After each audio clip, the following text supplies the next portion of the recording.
오늘 우리가 새날, 우리가 어제까지는 2021년이었는데 오늘 우리가 새날 2022년 됐다고 우리 인생이 새롭게 되는 것은 아닙니다. 오늘 우리가 새롭게 되는 것은 오늘 우리의 새로움에 어떤 자극들과 어떤 역사들과 반응들이 있어야 새롭게 되는 것인데, 여러분 오늘 우리 2022년에 새아침 문열교회 성도에 하나님의 은혜 가운데 오늘 우리가 새로운 차원으로 들어간 것을 믿게 되시길 예수님의 이름으로 축복합니다. 제가 어제 1월 1일 맞이해서 성령의 인도하심을 따라서 너무 피곤했거든요. 어제 주님 저는 좀 기도 안 하고 좀 제가 쉬었으면 좋겠어요. 오늘 그런 상태인데도 주님께서 이끄셔서 제가 기도실로 들어갔습니다. 오늘 우리 주님께서 이 1월 1일이라는 것을 너무 피곤해서 망각하고 있는 저에게 하나님이 새 일들을 행하셨는데, 제가 어제 놀라운 것들을, 하나님의 은혜와 경륜들을 제가 발견했습니다. 놀라운 개인적인 체험들이 제게 있습니다. 아직까지는 여러분들에게 제가 했던 어제의 하나님 주신 은혜의 체험을 나누어 드릴 수는 없지만, 여러분 우리가 이 한 해 동안 있잖아요. 주님의 은혜 가운데서 오늘 제가 경험했던 이 하나님의 새로운 일들이 새로운 차원 안에서 여러분의 인생 가운데 새아침 분이엘 교회 가운데 풀어질 것을 믿는 믿음 갖게 되시길 예수님의 이름으로 축복합니다. 목사님 무슨 말을 그런 말씀하세요? 오늘 우리가 볼 때 여전히 똑같은데요. 저는 여전히 재정의 어려움에 허덕이고 있는데요. 저는 여전히 나의 인생의 상처 때문에 또 다른 문제 때문에 힘든데요. 무슨 새날이라고 하세요? 목사님에게만 일어나는 일 아니겠어요? 라고 여러분이 생각하시고 말씀하실지 모르겠지만 우리 하나님은요, 오늘 우리를 지체로 삼으셨습니다. 오늘 한 사람이 경험하는 아픔은 우리 모두의 아픔이 될 수 있고, 한 사람에게 나타나는 하나님의 역사는 오늘 우리 모두에게 일어나는 하나님의 역사로서 우리 주님께서 머리가 되시고 우리 모두는 지체로서 하나가 되는 것을 오늘 우리가 분명히 깨닫고 기대하시길 예수님의 이름으로 축복합니다.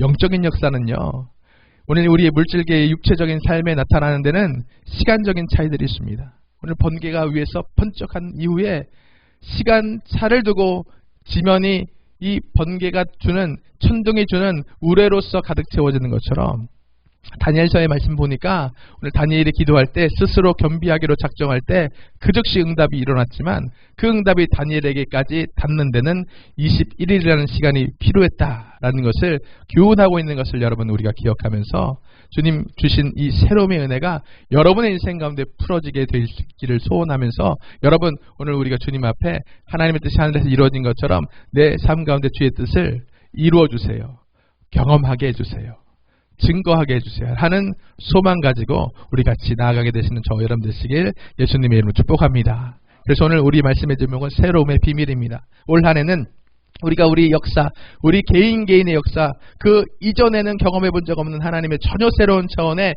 은혜들이 가득가득 채워지는 한 해 되시길 간절하게 축복합니다. 원하시면 아멘 합시다. 오늘 우리 주님은 우리를 새롭게 하십니다.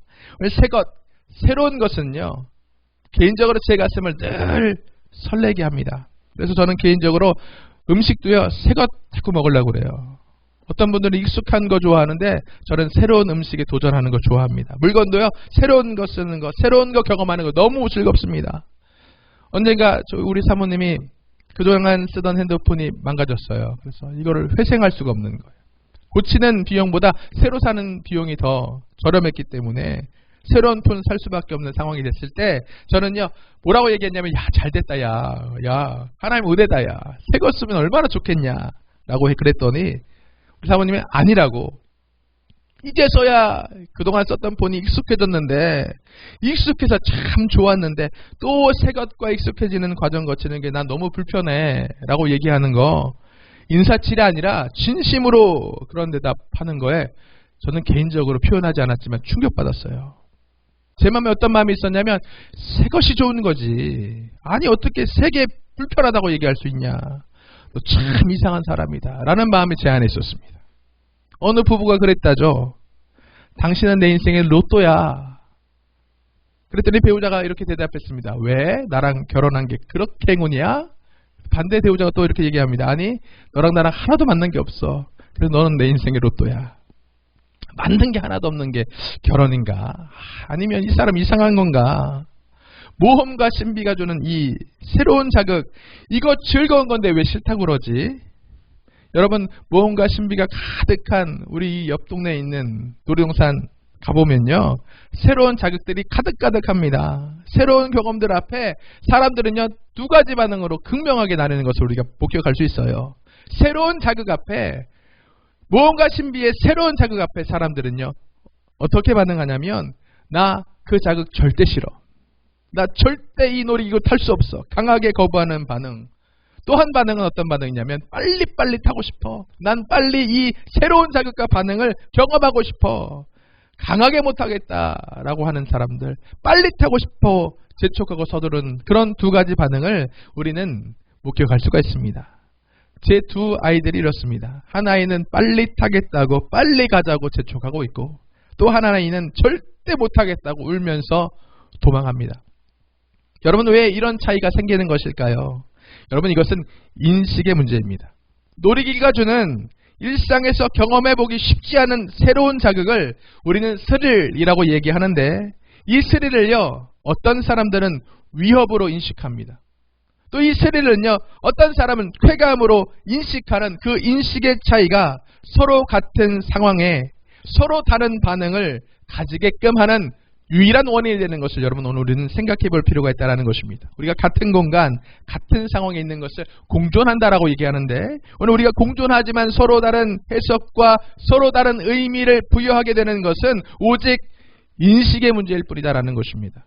왜냐하면 인식은 해석과 의미를 만들어내기 때문에 그렇다라는 거예요. 놀이동산에서 행복하라면, 무언가 신비가 가득한 새로운 자극에 가득한 그것에서 오늘 우리가 행복하라면 우리는 어떤 인식을 가지면 되겠습니까? 스릴은 쾌감이다 라는 인식까지 우리의 인식이 확장될 수만 있다고 한다면, 무언가 신비 새로운 자극이 가득한 그곳에서도 그는 정말로 행복할 수가 있는 것이다 라는 것을 오늘 우리는 깨달아야 된다는 것입니다. 우리가 잘 알고 있는 프랑스 철학자 데카르트, 이 데카르트가 철학의 제1명제로 나는 생각한다, 그러므로 나는 존재한다 라고 말했습니다. 이 말은 다른 말로 얘기하면 우리의 인식이 우리의 존재를 규정한다는 거예요. 오늘 우리의 인식이 우리의 상태를 규정한다는 것입니다. 중국의 창자가 나비 꿈을 꾸면서 내가 나비가 된 것인가, 나비가 나인가, 내가 나비 꿈을 꾸고 있는 것인가, 나비가 내 꿈을 꾸는 것인가, 호젓지몽을 말한 것처럼 오늘 우리의 인식은 내가 어떻게 믿고 있는가 하는 것은 우리 인생의 가장 중요한 문제가 될 수 있다라는 것입니다. 오늘 우리는 하나님 말씀 앞에 함께 공존하고 있습니다. 이 예배로 하나님께 은혜 안에 우리가 공존하고 있지만 우리의 반응은 두 가지입니다. 말씀에 기뻐하고 위로받고 기대하고 아멘하는 반응. 또 다른 반응은 말씀이 거북하고 영 거짓말 같고 영 불편하고, 아니 말씀 받았는데 왜 이렇게 상처가 되는 거야? 노맨하는 반응. 이 서로 다른 영의 반응의 이유가 여러분 무엇이라고 생각하십니까? 오늘 본문의 말씀은요, 우리 예수님이 우리가 가질 수 있는 이 영적인 인식에 대한 문제에 대해서 오늘 말씀하고 있는, 교훈하고 있는 말씀이다라는 것입니다. 오늘 예수님께서는 제자들에게 본문의 13절 말씀처럼 질문합니다. 13절, 제자들에게 물어 이르시되 사람들이 인자를 누구라고 얘기하느냐? 라고 물어보시는 거예요. 다른 말로, 쉬운 말로 얘기하면 예수님께서 제자들에게 물어보십니다. 얘들아, 사람들이 나 예수를 뭐라고 얘기하니? 교회를 뭐라고 얘기하니? 이 시대 교회에 대한 인식이 어떻니? 라고 물어볼 때에 제자들이 이렇게 말합니다. 네, 예수님. 어떤 사람들은 예수님 뭐로 세례 요한이래요. 아니면 엘리야나 예레미야 같이 선지자 중에 한 분이라고 그렇게 얘기해요 라고 대답했습니다. 오늘 우리 주님께서 우리에게 동일하게 물으십니다. 얘들아, 사람들이 예수를 누구라고 하느냐? 얘들아, 사람들이 교회를 누구라고 하느냐? 얘들아, 사람들이 그리스도인 된 너를 무엇이라고 이야기하느냐? 라고 주님께서 물어보실 때 여러분 예수님께 무엇라고 대답하시겠습니까? 예수님, 세상의 교회는 세상 사람들이 암덩어리래요. 종교 사기래요. 개독교래요. 우리가 이렇게 대답할 수밖에 없는 현실을 살아가고 있는 것 같습니다.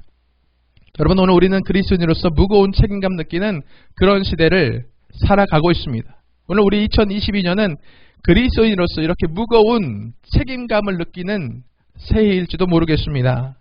이런 동일한 시대를 본문의 말씀에 기록된 제자들이 살고 있었습니다.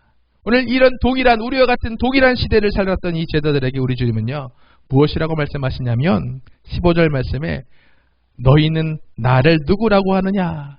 라고 질문하시는 것입니다. 그 시대가 오늘 예수님의 복음을 연병, 다른 말로 얘기하면 전염병같이 여겼던 그 풍조를 살았던 그 시대의 제자들에게 예수님이 그리스도이신 것을 알지 못하고 랍비들 중에 좋은 말하는 사람들 중에 한 분으로 생각했던 그 시대를 살았던 제자들에게 오늘 그 시대를 바꿀 수 있는 가장 중요한 가장 중요한 질문하고 계시는데 그 질문이 무엇이냐면 너는 나를 누구라고 하느냐? 너는 나를 누구로 인식하고 있느냐? 라는 질문을 오늘 우리에게 하고 있는 것을 오늘 우리는 주목해 볼 필요가 있습니다. 예수님의 이 질문은 지금을 살고 있는 그리스도인들에게도 가장 중요한 질문입니다. 왜냐하면 하나님에 대한 인식의 문제, 내가 하나님을 어떻게 인식하고 있는가에 대한 중요한 핵심의 문제를 말하고 있는 것이기 때문에 그렇다라는 것입니다. 신을 인식하는 것, 신인식은 굉장히 중요한 것입니다. 왜냐하면 예수님을 누구로 인식하는가 하는 것이 오늘 우리의 삶과 우리의 신앙의 의미, 오늘 우리의 삶과 우리의 신앙의 해석에 큰 영향을 미치게 되는 원인이기 때문에 그렇다라는 것입니다. 오늘 주님을 어떻게 인식하고 있는가? 나는 예수님을 무엇이라고 누구라고 인식하고 있는가? 이 신인식의 문제는요, 베드로처럼 아멘하는 신앙인으로 만들 수도 있는 원인이 됩니다. 또 제자 중에 하나였지만 예수님을 팔아넘긴 가룟 유다처럼 노멘하는 신앙으로 우리 믿음이 결정되어지는 내적인 원인이 바로 신인식입니다. 주님이 너는 나를 누구로 하느냐? 여러분 무엇이라고 주님께 대답하시겠습니까? 오늘 베드로는 이렇게 대답했습니다. 주는 그리스도시요 살아계신 하나님의 아들이십니다. 오늘 동의하시면 아멘 합시다. 베드로가 너는 나를 누구라고 생각하느냐? 너는 나를 무엇이라고 누구라고 인식하느냐? 라고 말씀하셨을 때, 물어보셨을 때 베드로는 그 가슴의 중심에서부터 주님께 신앙 고백하고 있는데 주님은 그리스도이십니다. 살아계신 하나님의 아들이십니다. 라고 고백했을 때 베드로가요, 이런 바른 신인식을 가졌을 때 그가 이전에는 한 번도 경험해 보지 못했던 새로운 차원과 새로운 수준의 은혜의 삶을 비로소 살게 됐다라고 말씀을 교훈하고 있는 것을 여러분 주목해 볼 필요가 있다는 거예요. 그의 신인식을 전제하여서 오늘 주님께서 그를 축복하십니다. 너의 이 바른 신인식 때문에 오늘 18절 19절 같은 결과가 네 인생에 풀어질 것이다. 내가 내게 이르니 너는 베드로라. 베드로는 반석이란 뜻입니다. 너는 반석이라. 내가 이 반석 위에 내 교회를 세우리니 음부의 권세가 이기지 못할 것이다. 내가 천국 열쇠를 내게 주리니 내가 땅에서 무엇이든지 매면 하늘에서도 매일 것이요 내가 땅에서 무엇이든지 풀면 하늘에서도 풀릴 것이다. 오늘 주님은요, 베드로에게 천국 열쇠 주셨는데 그 천국 열쇠를 받게 될 결정적인 원인이 무엇이냐면 하나님의 은혜의 강력함이 그에게 특별하게 임한 것이 아니라 그 안에 하나님께 대한, 예수께 대한 올바른 신인식으로 내 믿음과 같이 그의 인생의 천국 열쇠를 소유한 놀라운 축복을 받았다라고 하신 말씀을 오늘 우리는 잘 주목해 볼 필요가 있다는 것입니다.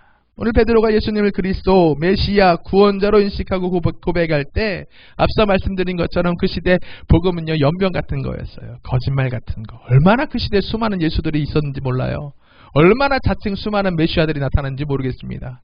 저도 그 메시아들 중에 하나, 종교 사기 같은 하나, 저렇게 사람을 모아서 한번 이렇게 불처럼 일어났다가 사그러지는 그런 지나가는 바람 같은 것일 것이다 라는 의심의 눈초리가 가득했던 그 시대에 전염병처럼 해악한 것으로 복음을, 예수의 복음을 인식하는 그 시대에, 그래서 바리새인들과 사두개인들과 서기관들이 이 복음, 이 전염병같이 해악한 것을 없애려고 노력했던 그 시기에 베드로는요, 그 어떤 사람들의 해악으로 인식했던 그 복음을 통하여, 그 동일한 복음을 통하여 그 복음 때문에 새로움이 그 인생에 강력하게 역사하는, 다시 말해서 기쁨이 이전에 한 번도 경험해보지 못했던 천국의 기쁨이 넘치는 삶을 살게 되었더라 교훈하는 것을 여러분 이해하게 되시길 예수님의 이름으로 축복합니다. 오늘 단지 주님을 어떤 존재로 내가 인식하는가? 오늘 우리 주님께서 원하시는 우리의 믿음의 경지는 여러분들이 더 많은 충성, 더 많은 헌신, 더 많은 어떤 것들로 마치 노예처럼 여러분들을 어떻게든 뽑아내려고 하는 게 아니라 단지 주님을 나는 누구라고 인식하고 있는가? 주님이 내게 어떠한 분이신가?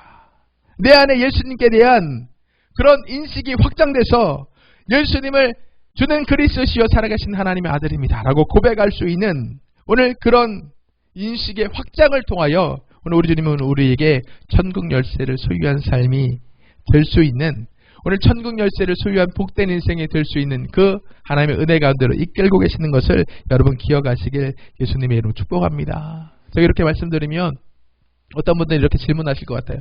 아니 목사님, 베드로는요 수제자잖아요. 베드로는 아멘파잖아요. 주님께서 뭐라고 얘기해도 아멘하는 그런 사람이었잖아요. 주님께서 뭐라고 얘기해도 아멘하는 그런 사람이니까 당연히 이런 축복 받는 거지. 무조건적인 순종하는 그런 특별한 사람이니까 이런 축복 받는 거지. 이게 우리 얘기는 아니잖아요 라고 여러분, 나는 할 수 없는 일이잖아요 라고 여러분 생각하시는 것은 너무나 큰 오해입니다. 여러분, 과연 베드로가 무조건적으로 예수님께 순종했던, 무조건적으로 예수님께 충성했던 그런 사람이었을까요?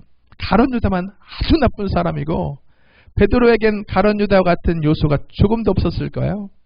초대교회 시대에 로마 제국은요 그리스도인들을 핍박했습니다.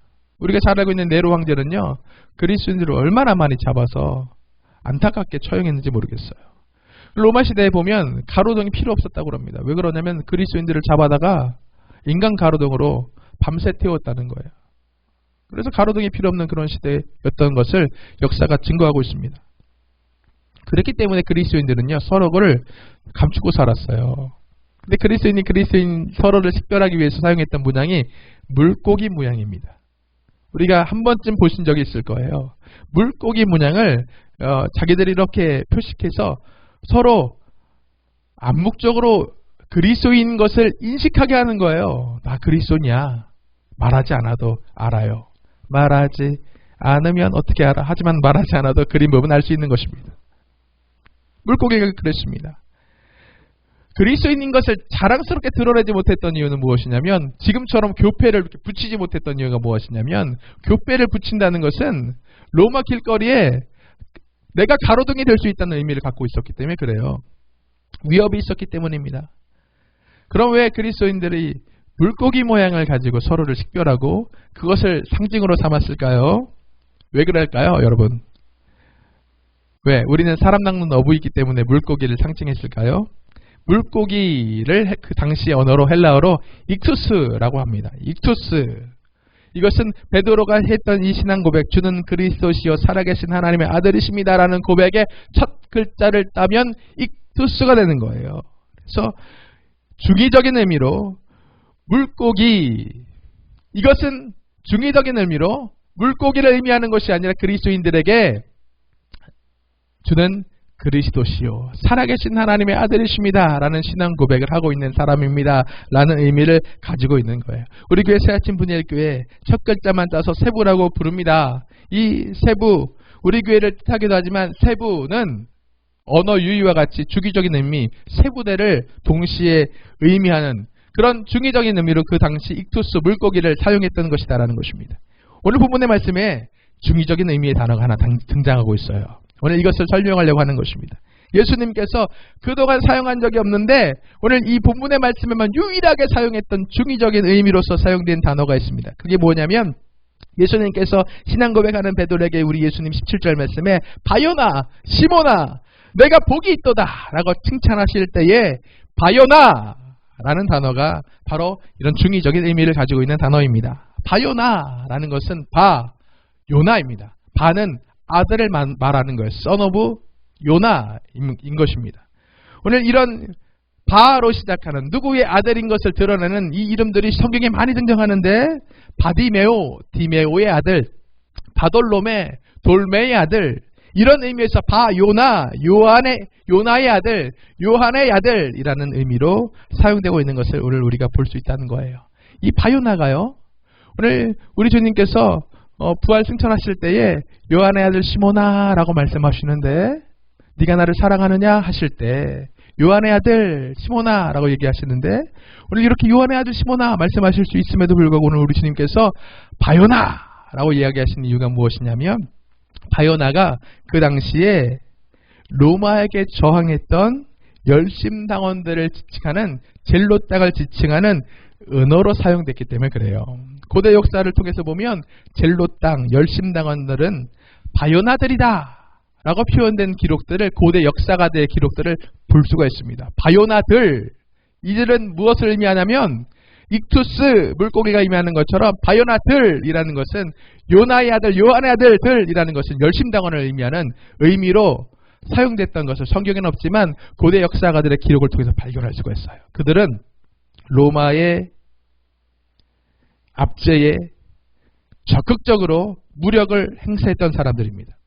당시 열심당원들은 젤로 땅이라고 얘기하는데, 이들은요 바리새인들처럼 구원자 메시아를 기다리고 있는 사람들이 아니었어요. 이 젤로 땅원들은 성격이 완벽하게 달랐습니다. 바리새인들은 우리 이 로마의 압제에서 우리를 구원해줄 메시아를 기다리면서 주여 마라나타 어서 오시옵소서, 우리를 구원해 주시옵소서, 주님을 종교적으로 신앙적으로 그냥 기다리고 있었지만, 이 젤로 땅원 열심당원들은요 주님이 오시기 전에 내가 주님의 일을 하겠다, 현실적으로 있잖아요. 이 로마의 압제를 우리 과거에 독립운동했다는 것처럼 이토 히로부미를 제거하려고 안중근 의사가 노력했다는 것처럼 열심으로 적극적으로 그들은요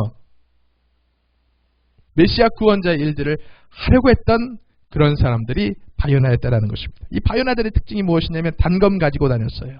단검을 다 몸에 지니고 다니면서 로마 군인이나 매국노를 단검으로 처항하면서 저항했던 세력들입니다. 그래서 로마 사람들이 이 젤로 당원들 바요나를 뭐라고 얘기했냐면 시카리라고 불렀다고 그래요. 시카는 이 라틴어로 단검을 의미합니다. 단검을 가진 사람들, 다 똑같은 사람들 말하는 거예요.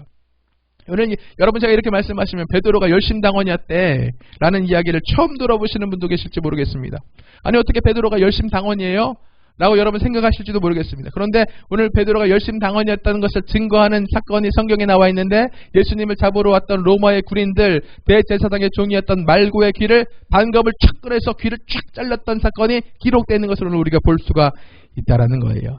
예수님 제자가 왜 단검 가지고 다녀요? 여러분 무기 있는 거 한번 꺼내보세요. 예수님의 제자가 왜 단검을 가지고 다니겠습니까? 그리고 예수님의 제자가 예수님 잡으러 온 이 무리 중에 한 사람의 귀를 확 자를 수 있다는 거. 여러분 누가 우리 예배를 방해하려고 어떤 사람이 들어왔어요. 여러분 옆에 커터칼이 준비되어 있습니다. 이거 확 꺼내서 샥 자를 수 있어요. 자를 수 있어요. 우리 오늘 셰프들 많이 있고 여기 보면 칼도 세상에 그런 수많은 종류의 칼이 있더라고요. 셰프들은 이 칼을요 집에 갖고 다니잖아요. 수많은 칼들을. 날카로운 칼들, 긴 칼, 잘 드는 칼, 회를 뜨는 칼, 그 칼이 여러분 소지되고 있다고 그래서 누가 우리 예배를 방해하러, 만약에 송파구청에서 이렇게 예배하면 안 된다고 방해로 왔어. 그 칼을 딱 꺼내서 목을 치면 너무 잔인하죠. 귀를 딱 칠 수 있는 그런 사람이 있을까요? 오늘 우리 예수님이 가르치신 이 가르치심이 정점에 이르렀을 때, 예수님 십자가 지시기 직전에 베드로는 우리 주님의 모든 이 신학적인 이 진리의 말씀을 잘 배웠던 그런 정점에 그가 칼을 빼들어서 예수님을 잡으러 왔던 대제사장 말고의 귀를 자를 수 있었다는 것은, 흉기를 소지했고 그것을 휘둘러 수 있었다는 것은 베드로가 젤로 땅원이었구나 라는 것을 의미하는 힌트가 될 수 있는 것이다. 이게 왜 중요합니까? 젤로 땅원들은요 메시아 기다리지 않습니다. 메시아를 또 기다릴 수도 없는 사람들이에요.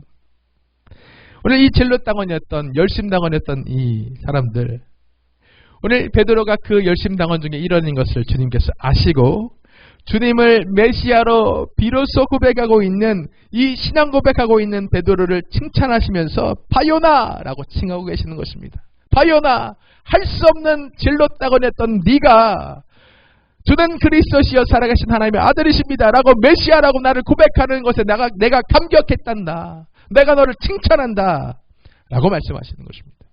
이게 나와 무슨 상관이 있는 말씀입니까? 여러분 의문을 가지실지 모르겠지만 여러분 우리 모두는 바요나들입니다. 오늘 우리 모두는 바요나처럼 예수님이 메시아를, 예수님이 내 인생의 유일한 구원자이심을, 예수님이 내 인생의 유일한 방법이심을, 예수님이 내 인생의 유일한 능력이심을 인정하면서 인식하면서 주를 따르고 있는 사람이 아닐 수가 있다는 거예요. 여러분 예수님이 유일한 여러분의 방법이십니까?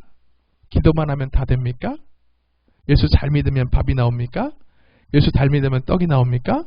예수 잘 믿으면 가능할 수 있겠습니까? 여러분 어떻게 대답하시겠어요? 교회 나오지만 내가 감추어놓은 이 단검으로 열심히 살아야지. 어떻게든 내가 내 방법으로 기도하지만 내가 젤롯당처럼 바요나들처럼 어떤 내 방법들과 수단을 총동원해야지.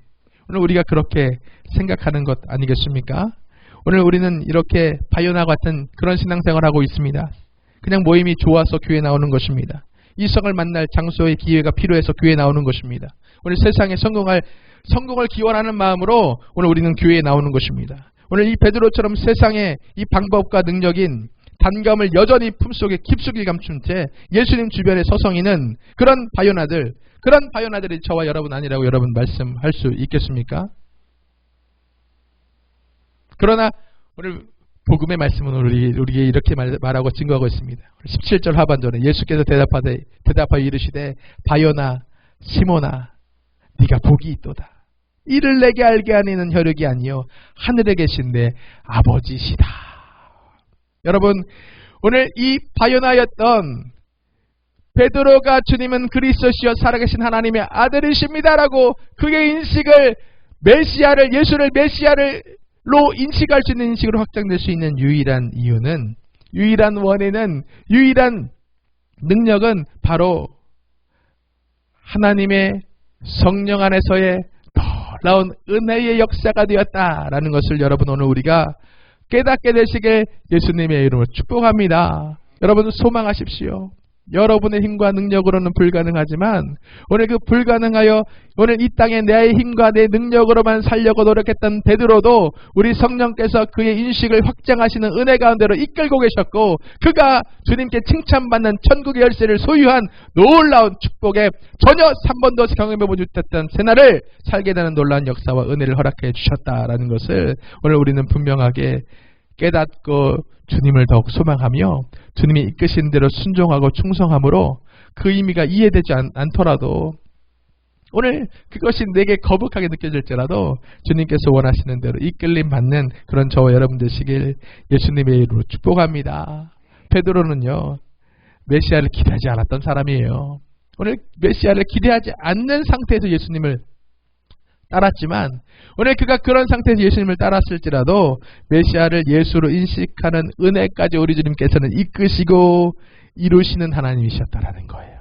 삶 속에 전혀 새로운 차원의 은혜를 가득가득 채워주셨다라는 것을 오늘 우리가 다시 한번 기억하면서 오늘 우리 2022년 새날에 우리 주님께서 우리에게 동일하게 물어보고 계십니다. 너는 나를 누구라 하느냐? 여러분 우리가 2022년을 통해서 이 예수님의 질문에 답하시는 삶들로 가득 채우시길 예수님의 이름으로 축복합니다. 너는 나를 누구라 하느냐?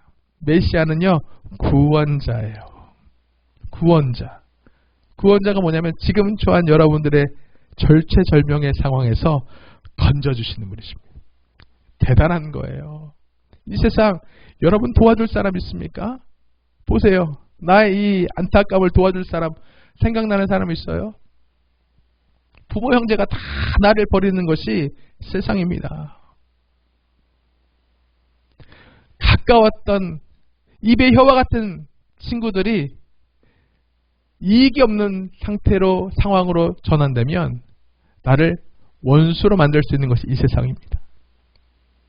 여러분 우리가 이런 절망에 가득한 세상 살아가고 있습니다. 아무도 나를 도와주고 나를 구원해 줄 자가 없는 것 같은 그런 세상 가운데 오늘 우리가 살지라도 우리 주님은요 우리의 유일한 구원자가 되시는 거예요. 구원자로 우리가 인식해야 돼. 구원자이신 예수님 우리가 바라봐야 돼. 이게 믿어지십니까? 예수님이 여러분의 구원자이십니까? 예수님이 반주자의 구원자이십니까? 한 박자 뛰고 아멘. 예수님이 집사님의 구원자이십니까? 예수님이 여러분의 구원자 맞으십니까?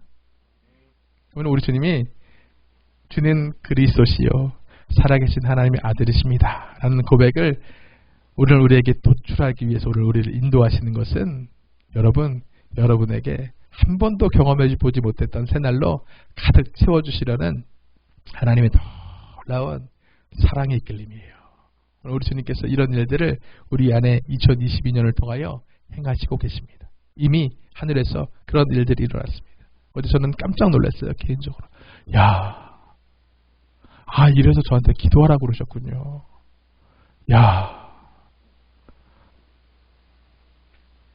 새해가 딱 되면 불꽃놀이 막 하잖아요. 불꽃놀이. 내가 뇌종양에 걸렸나? 불꽃이 막 터져요. 여기까지만 얘기하겠습니다. 여러분, 한번 우리가 이 하나님의 이끌리심에 순종하는 분들도 계실 거예요. 그래서 베드로와 같이 바요나 시모나 내가 복이 있다 칭찬받는 분들도 계실 것입니다. 그러나 우리 모임 가운데는 가롯 유다와 같이 안타까운 가운데로 원수에게 완벽하게 그 수렁에 빠지는 분들도 계실지 모르겠습니다. 그러나 오늘 우리는 분명하게 기억하기를 오늘 우리 주님께서 우리를 은혜로 인도하고 계시고 오늘 주님을 찾고 바라고 기대하는 우리들에게 하나님께서는 놀라운 일을 행하고 계시다. 여러분의 공로가 아니에요. 여러분의 능력이 아니에요. 여러분들이 하나님의 이 은혜 구원자 되신 예수님을 만나는 놀라운 축복을 살게 된 것은 여러분의 기여도가 조금도 없는 것입니다. 오늘 이것을 인정할 수 있고 기대할 수 있는 우리들에게 주님께서 새로운 은혜를 주신다라는 것을 깨닫고 이 새로운 은혜를 경험하기 위해서 우리 인식이 확장돼서 주님께서 너는 누구라고 생각하느냐 하신 말씀에 올바른 신앙 고백할 수 있는 그 수준으로 충분한 것이다 라는 것을 깨달아 힘내시고 새날을 새롭게 살게 되시는 가장 우리 인생에 영원히 지울 수 없는 전환점과 같은 그런 삶을 살게 되시길 예수님의 이름으로 축복하며 축원합니다.